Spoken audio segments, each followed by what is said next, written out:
What's going on, gardeners? On today's 2-minute garden tip, I'm going to show you why and how to remove a backflow preventer to winterize your home sprinkler system. If your house is fed by a town water supply, the water supply line to your house is tapped off the water main in the street and then installed deeply on a downsloping angle that naturally prevents backflow. If your house has an irrigation system, like a sprinkler system for your lawn, that will be a completely separate metered connection.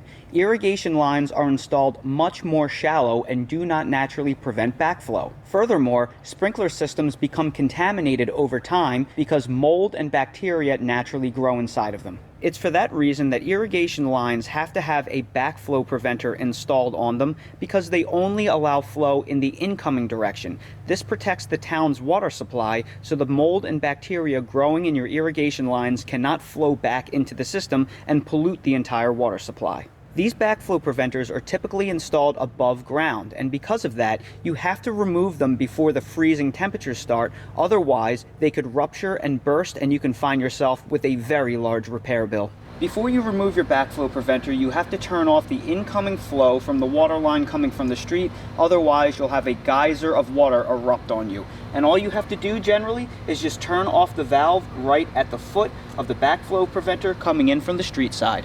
Once the incoming water is turned off, then you'll need to unscrew one of these couplings that is holding it together. And usually over the summer, from the heating and shrinking of the changing temperatures, this will be too tight for you to unscrew by hand, but a pipe wrench will make very short work of this.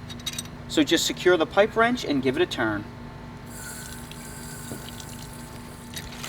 After that initial release of pressure, you can usually just unscrew it by hand. Then we're going to do the same thing to the other side. And then we will simply remove the backflow preventer and then put your cover on top of the system.